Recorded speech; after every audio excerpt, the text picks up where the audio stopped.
प्रिय विद्यार्थियों, हिंदी चेतना YouTube channel में आप सभी का हार्दिक स्वागत है।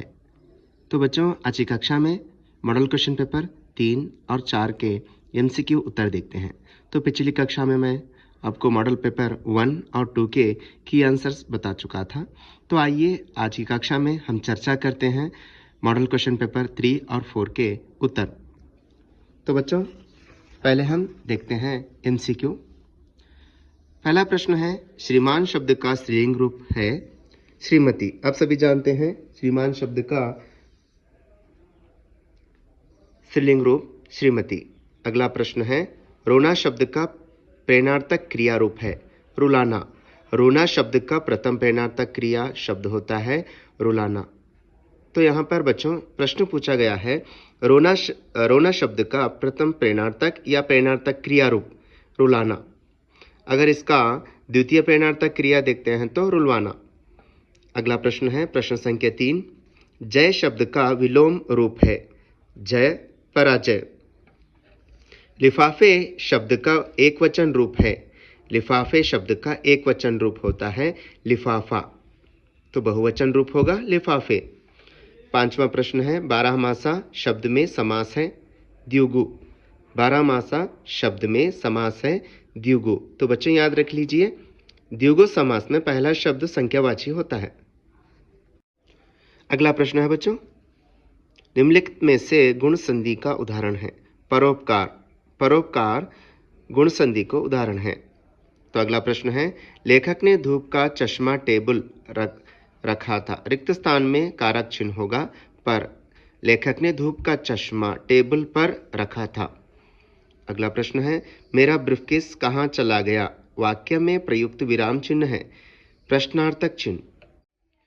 रामानंद शास्त्री, लक्ष्मण शास्त्री यानी पक्षी लक्ष्मण शास्त्री, अब्दुल कलाम, जैनुलाब्दीन। कृष्ण का रंग काला, यशोदा का रंग गोरा। रोबोट कहानी, ईमानदारों के सम्मेलन में व्यंग्य रचना। बेलूर मंदिर, शिल्पकला, गोल गुंबज, वास्तुकला। तो प्रिय विद्यार्थियों, प्रश्न पत्रिका 4 यानी मॉडल क्वेश्चन पेपर 4 के उत्तर देखते हैं। तो चलिए देखते हैं। पहले हम देखते हैं बहुविकल्पी प्रश्न। ईमान शब्द का विलोम शब्द है बेईमान। बादशाह शब्द का स्त्रीलिंग रूप है बेगम। निम्नलिखित शब्दों में से एक वचन शब्द है आंख। गणेश शब्द में संधि है गुण संधि। अब इस शब्द को विच्छेद करेंगे तो बनेगा शब्द गण जमा ईश। तो यहाँ पर गणेश जो शब्द है गुण संधि का उदाहरण है। प्रश्न संख्या 5, निम्नलिखित में से प्रथम प्रेरणार्थक क्रिया रूप है चलाना। चलना क्रिया है, चलाना प्रथम प्रेरणार्थक क्रिया है, चलवाना द्वितीय प्रेरणार्थक क्रिया है। तो बच्चों आगे प्रश्न संख्या 6, आज का युग इंटरनेट का युग है। वाक्य में प्रयुक्त विराम चिन्ह है पूर्ण विराम। अंत में जो आया है यहाँ पे इसका चिन्ह का नाम होगा पूर्ण विराम। निम्नलिखित में से द्विगु समास का उदाहरण है त्रिधारा। मैं आपको बच्चों अब बताया था कुछ समय पहले, द्विगु समास में पहला जो शब्द होता है, शब्द प्रारंभ होता है संख्यावाची यानी नंबर से स्टार्ट होता है। प्रश्न संख्या 8, पौ फटना मुहावरे का अर्थ होता है प्रभात होना, सुबह होना। तो प्रिय विद्यार्थियों आगे देखते हैं अनुरूपता। सेब बेचने वाला बेईमान निकला, रेवड़ियां बेचने वाला ईमानदार यानी ईमानदार निकला। जैनुलाब्दीन आशियम्मा, जलालुद्दीन जोहरा। आप सभी जानते हैं बच्चों, जैनुलाब्दीन आशियम्मा अब्दुल कलाम के माता पिता थे।